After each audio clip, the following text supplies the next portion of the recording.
Welcome back to the Lines College Football Podcast. I'm Brett Gibbons with thelines.com, and as always, I am joined by the one, the only Kelley Ford.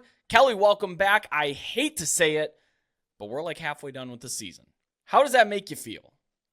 It makes me feel terrible, Brett. Like, talk about starting the show on a down note. Yes, I realize the same thing. Every single week, Brett, on Sunday morning as I'm updating the power ratings and I'm updating, the graphic title for that week's power ratings, and it says week 6. And I'm like, wait a minute, week 6?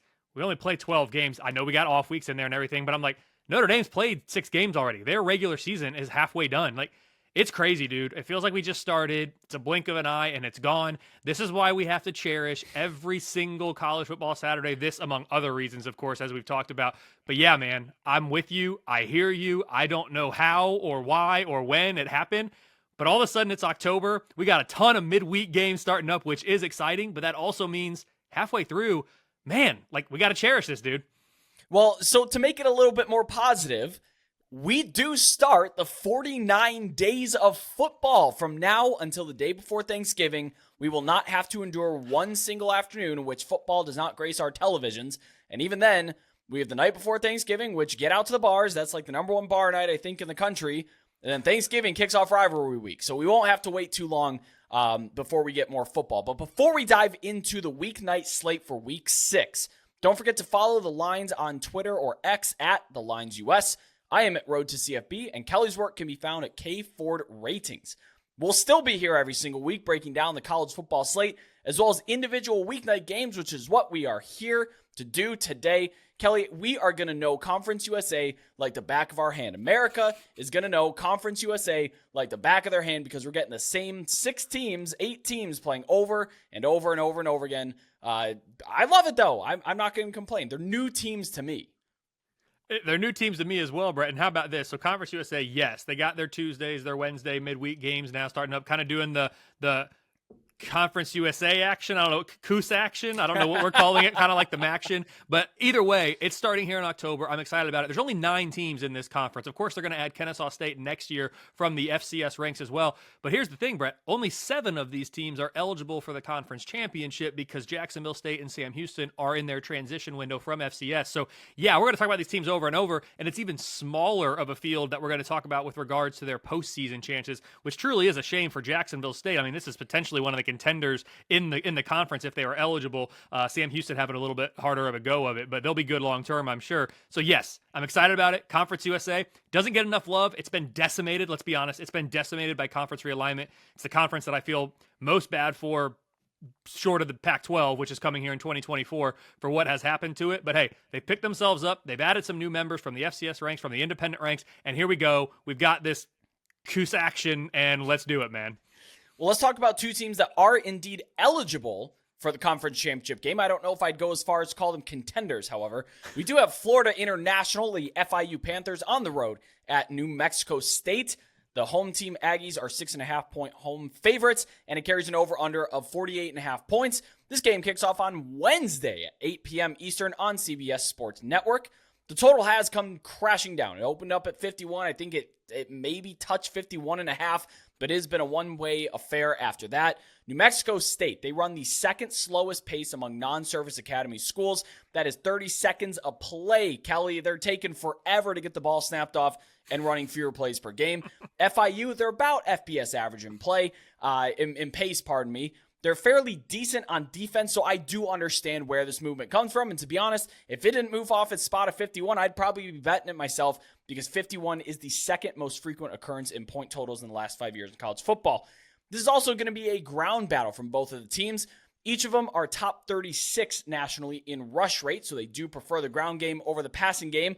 For FIU, that's a little bit more apparent as to why, but I will get to that here in a minute.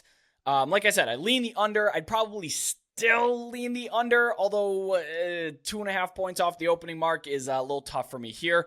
If we're talking about FIU, they won outright in Las Cruces last year. That is back-to-back trips to New Mexico here as 2 touchdown underdogs. That was the pre-Diego Pavia breakout. After that, he started to go on a tear. This year, Pavia's continued that tear. I think he's still a gunslinger. 11.1 yards per attempt. The last 2 games, he's thrown 4 touchdowns, no interceptions, and only 1 turnover-worthy throw. That's against Hawaii and New Mexico. So could have better competition, but FIU, I don't think, is a huge step up from either of these teams here. And he's also a solid rusher. We know that. 4.45 yards after contact average is actually third most nationally among quarterbacks. But, Kelly, he has no rushing touchdowns. He's the only quarterback in the top 32 in yards after contact without a touchdown. FIU just came off a game in which they allowed 364 yards on the ground to Liberty. Talk about a mashing on the ground there. Not great. They also allowed 251 yards on the ground to North Texas a few weeks ago, too. So this is a team that's not putting up a lot of resistance in the ground game. And because of that, opposing offenses, rush more than 54% on these guys. So it's clear what the game plan is to beat FIU. One that Louisiana Tech failed to take advantage of the first week. And then after that, people are like, oh, okay, we'll just line it up, push them off the ball, and get our rushing yards here. They also do allow rushing yards to athletic quarterbacks. Pavia, I think he has an opportunity to pick up some yards on the ground. Now, I alluded to earlier. The reason that FIU is so run-heavy is because freshman quarterback Keon Jenkins has the lowest completion rate at 54% and the most drops from his receiving core among the Conference USA quarterbacks. New Mexico State, they're a really poor tackling team. They're fourth worst nationally according to PFF's tackling grades. Kelly, get this. They have missed 80 tackles through their first 5 games. That is the second most nationally to only UConn. Brett, you've got some amazing stats in there. And for me, this game, you mentioned it, there are teams that are eligible, but they're not contenders for this conference championship. Both teams were off last week, so there's really no rest advantage here to be talked about. But FIU is traveling across a couple time zones to get out to Las Cruces, as you said, 2 years in a row. Doesn't usually happen, but when you have as much conference realignment and shakeup in membership as Conference USA did, that's how you get this. I have New Mexico State minus 7.5 in this game. It's a 71% win expectancy. At 2-3, New Mexico State has 0.8 fewer wins than I projected to this point in the season, with a loss at home to UMass in week 0 still being the primary reason why. Additionally, the Aggies' chances to reach 6 wins have decreased from 56% in the preseason to 44% currently. The defense has been worse than expected. It currently ranks number 129 nationally. That is last in the conference and among the worst in the entire country. All of that said, though, the Aggies' overall power rating is up more than 1.5 points from the preseason, and their ranking is up from 126 to 117. This is due to the offense being much better than expected, Brett. Currently ranks number 69. That's third in Conference USA, behind the two favorites, Western Kentucky and Liberty. For FIU, they're 3-2. That's 1.5 more wins than I projected through 5 weeks. It's number 9 nationally on my list of overachievers, that plus 1.5 differential. Upset wins over North Texas at home and on the road at UConn are the two primary reasons why. But either way, the Panthers have spent 1 week at the bottom of my power ratings already. That's number 133 out of 133. They're currently number 131. That is last in Conference USA. This offense is number 123. The defense is number 112. Because New Mexico State's defense is so poor, I do think FIU might be able to score some points in this one. I just don't think the Panther defense is going to be able to get enough stops against this Aggie offense to earn the upset win on the road. So bottom line, I have New Mexico State minus 7.5. It's a 29% chance that FIU picks up their first conference win. Brett, usually I like to give, what do my numbers think this game does on the conference championship odds. This game is projected to have minimal impact on the conference title odds due to Liberty and Western Kentucky's projected relative strength within this conference hierarchy. Yeah, you mentioned that UMass win. It's not looking that great. Allowing 28 points in the fourth quarter. I know it was a 48 total combined score in fourth quarter, which was fun. Allowing 41 to UMass, who now has not accumulated a win since, and sits, by my numbers, last in power ratings. That has not aged very well. UMass number 133 for me as well. And yeah, I mean, when you lose a game to the worst team in FBS at home, it's just not very good. Yeah, the market favored New Mexico State early. That did jump up from about minus 5.5 at open. My only lean would be to the under, like I said, slow pace, run heavy. FIU is inefficient on the ground. They're 114th in rushing success rate. And I think has a good enough defense to keep New Mexico State within reason. I'm not going to say shut down. I'm not going to say stop, but to keep them within reason, of course. I'm going to take a peek at Diego Pavia's rush yards when that's offered, if that's offered. My goodness, we're here on Tuesday at recording Tuesday night, and I still don't see any props up for that. Really, anything under 40, I think, or so would be a play to the over for me. That might be wishful thinking. But yeah, Pavia over rushing yards potentially, and under that point total, even though it's dipped. Moving forward, but still staying in Conference USA, we have Western Kentucky, a 6.5-point road favor at Louisiana Tech. This game has an over-under of 59.5 points, and it kicks off Thursday night at 8 p.m. on ESPNU. This line opened at Louisiana Tech +7, and that was scooped up almost immediately. If you were really quick and very lucky, you may be holding a Louisiana Tech +7 ticket. Otherwise, we saw some resistance for Western Kentucky come in at -5.5, now back up to 6.5. There is a rain chance in Ruston. It's tapering as the day goes on, though. I don't think it's going to have a huge impact on this game, but do know that there is potential rain in the forecast. Talking about Louisiana Tech, their quarterback, Jack Turner. That's right, not Hank Bachmeier. Jack Turner has been starting in place of Bachmeier because he has been injured. And Turner hasn't been great, but neither has Bachmeier. Bachmeier has actually been atrocious this year, and I think the change there has been a net zero, maybe a half a point difference, in my opinion here. The wide receivers haven't helped him out either, though. They have 7 drops in the last 2 games, and that is when he took over as a starter. I don't know if it's necessarily seen the ball come out differently. I don't know what the deal is, but they have a bunch of drops. Last game at UTEP, which was a 24-10 win, mind you, he only had a 45% completion rate, 2 turnover-worthy throws, and get this, 3 balls bad at the line of scrimmage. Jack Turner's 6'5". There should be 0 balls bad at the line of scrimmage when you're 6'5". He just has such a low release and throwing it into the line. That's not great, and he was also sacked twice. Malachi Corley, we know the name well, Western Kentucky's top receiver. He has 41 targets over the last 3 games alone, but they're still using him almost exclusively as a yards after catch guy, yak guy, which is fine. He's really elusive, very, very good with the football in his hands, but a low ADOT, low yards per reception. He's not really accruing the production perhaps outside of targets and receptions. He's almost an extension of the run game at this point. Like, they just fire that ball out to him because their run game at Western Kentucky is very bad. It's really inefficient, and they don't try it very much. So their version of the run game is, hey, let me throw a flash screen out to Corley, let me throw a bubble out to Corley, maybe a little bit RPO action. Just get the football in the hands of your best player. Louisiana Tech, they have a corner named Willie Roberts. He's absolutely locked down. He's only allowed 7 receptions on 30 targets this season.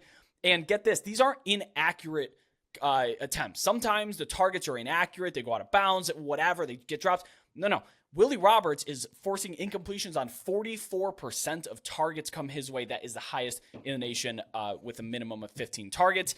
He is a wide corner, though, so he's playing cornerback out wide, playing the wide receivers, whereas Austin Reed really hyper-targets his slot guys. That does include Malachi Corley.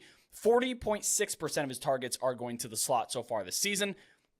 Depending on the personnel, you get Michael Richard, Cecile Singleton. Those are the primary slot defenders for Louisiana Tech, and their slot coverage has actually been really solid across the board. For me, that's a matchup I'm really focusing on for Western Kentucky's offense. I expect a lot of dime personnel on Thursday, and the matchup, again, really great in this case. I'm excited to watch it. Louisiana Tech's pass defense versus Western Kentucky's passing attack, that is.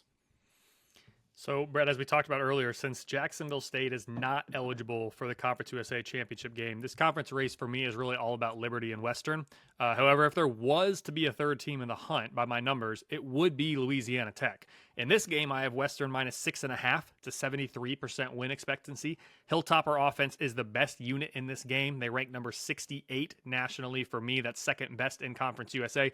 The defense has been slightly better than expected. They rank number 96 nationally. That's up from number 107 in the preseason. So we're not talking about a world beater, but better than preseason. That's always a good thing for teams. Like Western, the Louisiana Tech offense is the better of the 2 units. They rank number 91 nationally.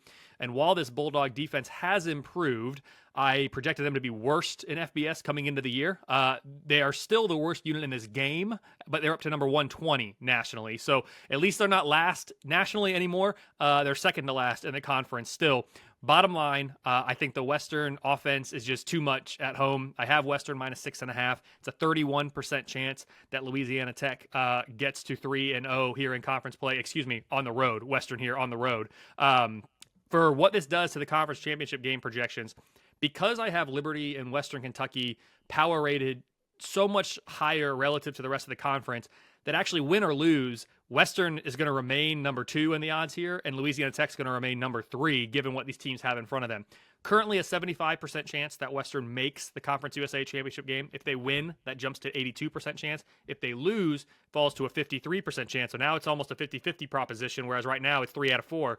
Louisiana Tech, they're at 23% currently. A win bumps them to 43%. A loss drops them to 13%. So Louisiana, given where we are with the power ratings, if Louisiana Tech realistically wants a chance to make it to this conference championship game, I really think they need to get this win, because then they'd have that tiebreaker over Western, and Western would have to, have a better record, not just the same, assuming we don't get some 3-way tie with Liberty in there, which I don't think we will. So Western's in a good position. A win here basically cements them in there, and Liberty's kind of already in that boat given what their power rating is. So this could either one way or another. This game is going to dictate how exciting the Conference USA race is moving forward, at least from a numbers standpoint. Yeah, for the aggregated power ratings that I use here, Liberty, I have them rated about 5.5, 6 points higher than Western Kentucky, who's another 8.5 points higher than Jacksonville State, who's ineligible, who's another 1.5 points above Louisiana Tech, just to give kind of the spread there.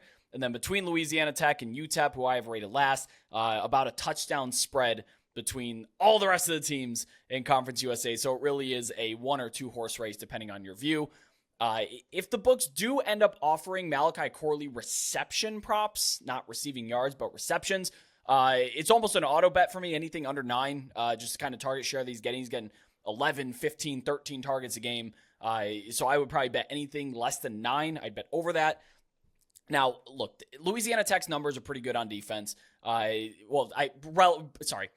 Louisiana Tech's numbers are better than expected on defense is what I should say here. That's the more appropriate way to say it. But the average offense that the Bulldogs have played this year ranked 84th in EPA per play. Now, there's a pretty stark difference here versus teams that are over 90th in EPA per play. They're allowing 39.5 points per game and just 18.3 points per game against the others. Western Kentucky's 48th. I'm probably looking to over 33.5 team total points for the visiting Hilltoppers. And they're also really good on early downs. They're 11th in early down EPA. Louisiana Tech is 36% on third down conversions. That is 91st. So there's a little bit of a lopsided measure there where, are they converting their third downs? Are they not? Interestingly, though, I'm not a big trends guy, but I will throw it out there. Sonny Cumbie is 3-0 outright and 4-1 against the spread as a home dog in the last 2 seasons in Ruston. Okay, now we're moving on to some big boy football. Not that I don't love the other football, because I do. We're going to be very intimately familiar with Conference USA moving forward this year, but we're moving over to the Big 12. We have Kansas State, an 11.5 point favorite now on the road at Oklahoma State, and this game carries an over-under of 54.5 points, and it kicks off Friday at 7:30 Eastern on ESPN. This also opened pretty low with Kansas State -7. The market was all over that. It's still climbing. Now we're even in dead space. It's moved off of 7. It's moved through 10 and climbing yet. Kansas State, they get Christian Duffy back. He's the right tackle. This is his first start of the season. He's an NFL prospect. This is a very big get for them. They're also returning Treshaun Ward, who missed last game. But it's been the DJ Giddens show in the backfield. He just carried the ball 30 times for 207 yards in their last game against UCF 2 weeks ago. But Duffy's addition is big because Oklahoma State, they're not great, but there's one thing they can do, and that is rush the passer. So you're shoring up that right side a bit more with an NFL prospect. Weather forecast says this may be a little bit of a windy game, at least to start. 15-mile-an-hour sustained winds, that will be tapering to below 10 miles an hour by the time the second half rolls around. Now, I would normally look for a first quarter or first half under. They're giving me 27.5, not 28, so that wasn't that exciting. If you do have 28, it's really heavily juiced, something I'm not terribly interested. The other thing is Oklahoma State is a complete dumpster fire. There's no two ways about it. They lost to South Alabama 33-7. They allowed 34 points to Iowa State, who was 124th in offense. I mean, in the Kansas State game last year is kind of what kicked things off for Oklahoma State, their downward spiral. Kansas State beat them 48-0. Will Howard threw for 300 yards and 4 touchdowns, and they just really haven't recovered since then. The Pokes will be starting Alan Bowman at quarterback. Mike Gundy said that on Tuesday, that he's been getting about 60% of the starting reps, and the other 2 quarterbacks are getting 40%. I'm not really sure why anybody else sees the field. This is probably the worst quarterback room in the Power 5, but Bowman is still the best by my estimation, by a very, very healthy margin. I don't even know why it's a question, to be honest. Against Iowa State, last time out, they had 6 plays per drive.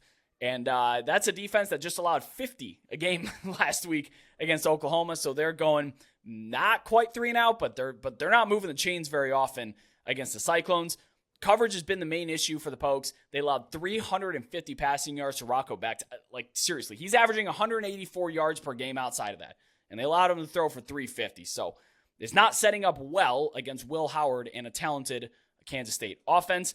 Even even on the road, the win, that'll taper. Look, I'm looking to Will Howard's passing yardage here. It's probably going to be pretty lofty, but I don't know that there's a number, as long as it doesn't start with a 3, that I'm not willing to bet over here. Neither team is great against the pass, though. Kansas State, they've allowed 600 yards through the air in their last 2 games. The difference for me is the buy-in. Kansas State feels put together. Oklahoma State is absolutely falling apart. They do not project well. And the Wildcats can defend the run, and their offense, in my opinion, is exponentially better. So that's kind of how I shake things out. How do your numbers shake this one out? Yeah, Brett, I liked some of your classifications of these two teams, and it's hard to disagree. Now, both these teams were off last week, so again, they should be fresh, and that's good because you got a home stretch now of, 8 straight games for each of them, all conference games. So get ready, buckle up. This is the start of what's going to be a tough stretch for both these teams. My numbers have this pretty clear, but my numbers have been off in this range before, and they will be again. I have Kansas State minus 13. It's an 82% win expectancy. Kansas State's a really good football team. I have them power rated number 19 nationally. It's the 3rd best in the Big 12 behind only Oklahoma and Texas. I think those 2 teams are playing this week, maybe. I don't know. I haven't heard much about that game. I'm sure we'll get to it on a future episode, Brett. May not be important. Yeah, right. I'm excited to talk about that one. But for this game here, the Kansas State offense is top 10 in the country. The defense is number 35. The Wildcats have outscored their opponents by 4.2 points per game more than would be expected of the average top 25 team against their schedule. That's number 14 nationally, and that's really good. With no Oklahoma on the schedule, Kansas State is only projecting as an underdog in 1 game the rest of the way this season. That's at Texas in Week 10. They have a 1 in 4 chance to reach that 10-plus regular season win mark, which is really, really good for the program in Manhattan. Yeah, and I just want to jump in really quick. Kansas State fell out of the AP poll. They lost 1 game on a walk-off 60-whatever yard field goal to Mizzou on the road. And all of a sudden, they're just being discounted. They're being tossed out. I haven't heard anything about Kansas State. The fact that they opened as a 7-point favorite here, yeah, go back if you need to hit the rewind button a couple to hear what Kelly just hashed out there. Kansas State's still really good, guys. They are really good, and I agree with you, Brett. I do want to make one distinction, one that we've made many times. I have them power rated number 19, like I said. Their most deserving ranking right now, given the schedule they played, and again, they've only played 4 games. Many teams have played 5, so that gives you a better chance to have a better resume. Their most deserving ranking for me right now is number 35. So I wouldn't have them, quote, ranked either if I was filling out an AP poll ballot. To be fair to those voters, I rag on them quite a bit. I want to be fair when I can. So that's where they are right now. There are opportunities, though, for Kansas State down the road to pick up big quality wins, ones that I think would put them in my most deserving top 25. And they're going to be favorites in those games. That's the important thing here as we project forward. This is a really good football team, as you said. Turning it over to Oklahoma State, a team that I believe you classified as a dumpster fire. I'm not going to go that far, but it's hard for me to stop too much short of that. At 2-2 and with 0.8 fewer wins than expected through 5 weeks, I'll say this season has not gone as expected in Stillwater. The Cowboys' power rating has fallen 6.8 points since the preseason.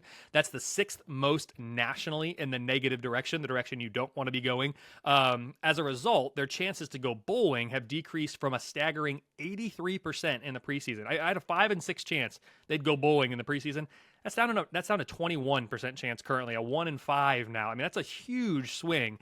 This offense is much worse than projected. They're now number 74. That's the 2nd worst in the Big 12. And the defense is simply FBS average. They're number 64 nationally. Oklahoma State is the only Big 12 team, Brett, that my numbers do not project to be a favorite in any remaining game this season. I had to double check that. I was like, really? Because they're not the worst team in the Big 12, but they're actually pretty darn close by my power ratings. Yes, winning on the road is the hardest thing to do in college football. I've said that before. I'll say that again. But the Wildcats have the advantage on both sides of the ball in this one. I expect them to come out and get the win. Bottom line, I have Kansas State minus 13. It's an 18% chance that Oklahoma State moves to 1-1 in conference play. All else equal, Brett, Kansas State is the primary contender to Texas and Oklahoma. They currently have a 34% chance to make it to Arlington. If they win, it only rises to a 37% chance because, again, they're expected to win this game with an 80+% win expectancy. So the projections are already baking in essentially, 0.8 of a win. You get that extra 0.2. It's not going to improve your projections that much. So they'd stay third with a 37% chance with a win. With a loss, it would hurt because it'd be an unexpected loss, down to a 16% chance, which is actually still third, though. That's, again, goes to show you what the numbers think of Kansas State's power rating. And for Oklahoma State, it's a less than 1% chance, kind of regardless of outcome. So this game, to me, all about Kansas State. Can they avoid stubbing their toe on the road? Are they not looking ahead to that game in Lubbock next week, which is going to be against a more talented team, even though Texas Tech record may not reflect that. That is a highly power-rated team. So don't look ahead. It's hard to win on the road, but Kansas State, just take care of your business, and you'll still be in that hunt for Arlington. Yeah, the Big 12 has just been a real big disappointment this year, especially after last year, how good it was. Just not. It feels like there's Texas and Oklahoma, and we just said Kansas State's a very good team, but like you said, maybe looking ahead to Texas Tech. Texas Tech has been a big disappointment. TCU, just coming off a loss, inexcusable loss, in my opinion, to West Virginia. It's bad news in the Big 12, in my opinion, here. And really, this just feels like a take care of business game for Kansas State. I don't love laying the points since it's moved through 7, moved off 7, moved through 10. Yeah, like I said, you can get juice if you want to lay the first half with Kansas State. It is juice, but it is minus 6.5. That's probably my favorite lean on the board here. Oklahoma State, like I said, dumpster fire, but like projecting forward. They beat Central Arkansas, who by my measures is a good FCS team, but they only beat them by 14 at home. And then they beat Arizona State, who's in just as much disarray as Oklahoma State is on the road. And then the last 2 games have just been real bad for them. They feel like a team that's on the verge of collapse. When they do, it's going to be ugly. Like that 48-0 kind of loss that they had last year, the same team. It doesn't just feel like a down year to me either. I really don't know where this program is headed. I would probably take under their 21.5 team total if we're talking bets here. Minus 125 at FanDuel. Don't hate that. That and laying Kansas State in the first half are probably my 2 favorite bets on the board here. Got to mention it. Nobody's better against the spread than Chris Kleiman in the FBS. He's got 64% cover rate, and that includes being 4-1 against the spread as a road favorite. But I'd bet that he covers the opening line rather than where this line may close at if we're splitting hairs here. I want to move over to the Big Ten, specifically the Big Ten West. We have a fun one here. You know this game is going to be all sorts of weird. We have the Nebraska Cornhuskers on the road at the Illinois Fighting Illini. Illinois is a 3.5-point home favorite, and this game has an over-under of just 43 points. So expecting more of an NFL score here than a collegiate one. Kicks off Friday night at 8 p.m. on FS1. This is the game where wind may be a little bit of a factor. We're talking 12 to 15 mile an hour sustained winds, higher wind gusts expected. That is not going to taper as the game goes on. Both of these teams are coming off getting their doors absolutely blown off. Nebraska, they narrowly avoided their first home shutout since 1963, or their first shutout of any kind since 1996 against Michigan. And Illinois, I say they just got sat on in the second half. They got outscored 28-6 by Purdue, who looked pretty good. Purdue looking like they have a ton of life here in the Big Ten West. Nebraska, safety Deshaun Singleton is out indefinitely. He is now the 8th Cornhusker out indefinitely or for the season. So there's some bad injury bug going around Nebraska. Linebacker Luke Reimer is also out on Friday. Illinois, they have an injury of their own. Leading rusher Reggie Love, he's questionable to play. He did not play last week. I would say that they missed him dearly last week, getting beat 44-19, although I suppose Reggie Love doesn't play defense for them. Jeff Sims, he's not 100% yet. Healthy per Marcus Satterfield. That's probably for the best.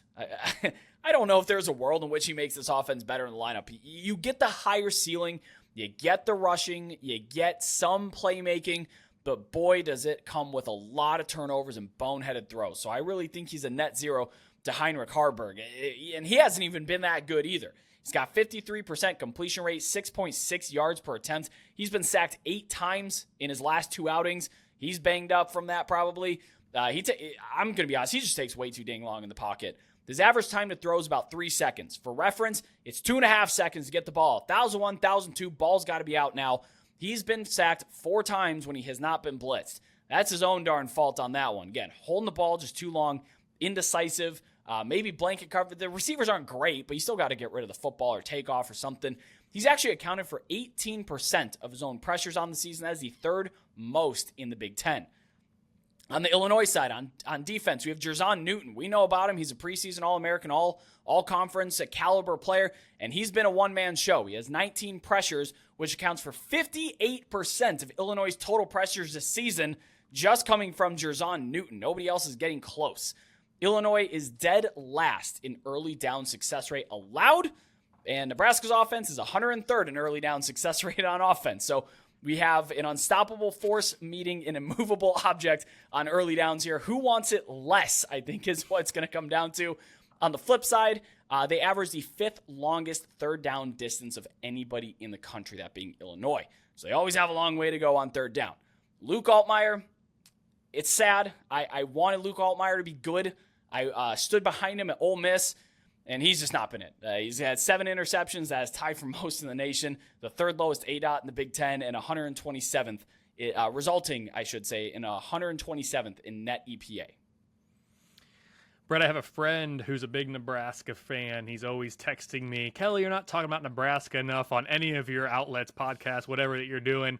So, Ian, here's for you. It's not going to change my breakdown of it, but we're talking Nebraska here. You can thank Brett and thelines.com for giving you this opportunity to hear about them.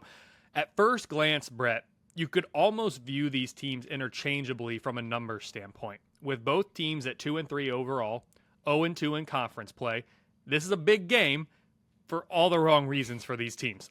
Each of these teams have an above-average defense, and I'll call it what it is, a bad offense. Each have 0.8 fewer wins than expected through week 5. That ranks number 107 and 108 nationally on the over-underachiever list. So they're very similar in terms of what they're looking like right now. But in terms of trying to differentiate, Illinois' chances to go bowling have fallen from 75% in the preseason to 31%. Nebraska's chances fallen from 63 to 21. The difference in this game could be home field advantage. I have Illinois minus 3.5. It's a 60% win expectancy. Despite the model picking Illinois, the Illini's power rating has fallen 6.5 points this season. That's the 7th largest negative movement in FBS during the year. This change is due primarily to Illinois' defense taking a huge step back this season. They fell from top 10 nationally to number 50 currently. And again, I know their D coordinator left, head coach at Purdue now, and you've got new players, all that stuff. But anytime you're going from top 10 to number 50, that's a big fall in 1 year. And it's maybe suggesting that the fall is not completed yet. They continue to fall every single week. They really need to pick it up on that side of the ball to avoid finishing even lower. For Nebraska, it's been the offense to blame for the underachieving. They've fallen from number 68 in the preseason. They're now number 98 nationally. Listen, I think Rule is a good coach. I think he is the answer at Nebraska. We've seen what he's done to turn around college football programs that have struggled right before his arrival. Usually takes him a year or two to get that train turned around. But once he does, man, they're in good shape. Nebraska's got the history. Nebraska's got, the prestige. They can do this. It's going to hurt that we're getting rid of divisions there for Nebraska's chances to do it, but Rule is the guy, I think. It's just not happening this year, which is okay. He's in his first year. Nebraska's defense is barely better than Illinois', while the Illini have a slightly better offense. It should be a competitive game, but since it's in Champaign, the model's taking Illinois. Bottom line, Illinois minus 3.5. It's a 40% chance that Nebraska enters its off week on a high note with a conference win. Brett, this game is not projected to have much impact on the race to win the West Division, given that these teams are already 0-2 in conference play and the relative projected strength of Wisconsin and Iowa, again, relative to the rest of the division. Just not much impact here. But the loser, it could get ugly for the loser if you're sitting there at 0-3 in conference play, 2-4 on the season.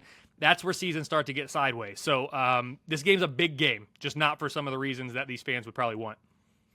And it's coincidental timing that we're talking about Illinois' defense taking a massive step backwards, because we just saw on Monday Night Football the Seattle Seahawks, Devon Witherspoon having the game of the year for a rookie. Had a score, just shut down, sacks, like He had a heck of a game. And, I think Illinois misses him just a smidge out there, along with all the other guys that also departed. Early bettors moved this line from -3.5 to -2.5 for just a hot second before everybody came in and bought up all the threes. So if you weren't hitting refresh on Sunday afternoon, you definitely missed out on the best of the line. Even if you were doing that, you probably still missed out on the best of the line. It was there for a second, and I don't think we're going to see 3 again, to be honest here. With a total this low, I think I lean Nebraska with the points. Oh, that feels awful to say, but I've seen some competent football from the Huskers this year, even if it's few and far between. They put the clamps on Minnesota, a game they should have won. I know should have, would have, could have, the story of the Nebraska Cornhuskers for the past half decade. It certainly is. But I haven't seen any competent football from Illinois this year whatsoever. They probably should have lost to Toledo in week 1. Nebraska can at least lean on that defense, like you alluded to, especially against an offense like Illinois. Like you said, it's slightly better, but it's not great. Illinois, I don't think they can lean on their defense. The only team that has not scored 20 points on them was FAU, and FAU starting quarterback Casey Thompson tore his ACL early in the game. So they're dealing with a backup here. And mind you, that's a game Illinois probably could have lost too. So we're talking about 2 wins here against a group of 5 teams that they didn't. Neither one was convincing. It probably could have gone either way for both of those. So I hate this, but my bet here is Nebraska plus 3.5. Matt Rule's 18-8 against the spread as a road dog for whatever that's worth. If you just need a tiny little push, a 1% push to click on Nebraska plus 3.5, that's going to be my bet this time around. I hate that. I really do. I hate betting on the Big Ten West. It always feels bad. Anyway, hop on over to our Discord server where you can connect with over 4,000 sports betting fans and growing, mind you. Get live updates in our college football channel and join a sharp and very active community, especially on these weeknight games. Everybody's got eyeballs on it. Everybody's got a bet in. It's a lot of fun there. Don't forget to subscribe to Aligned YouTube for weekly college football odds and betting videos all season long. And subscribe to us on your podcasting app of choice, be it Spotify, Apple Podcasts, Google Podcasts, whatever you're using these days. And the best way to help us grow and reach new college football betting fans is to drop us a good review if you like the show. Let us know in the YouTube comments what you're betting, whether you agree with us, disagree with us. There's been plenty of that going on. Kelly, please let everybody know where they can find you on social media. For sure, Brett. You can find me at KFord Ratings, the website kfordratings.com. Also writing a couple articles per week over at thelines.com with the watchability scores, and then also comparing my most deserving rankings to the AP poll. So a lot of fun, a lot of content for the Lines. And yeah, Brett, we're in it. We're halfway through. Let's keep it rolling, man. It's going to be a fun week of college football. Well, thank you so much as always for watching. I am Brett Gibbons. That's Kelley Ford, and we'll see you all next time.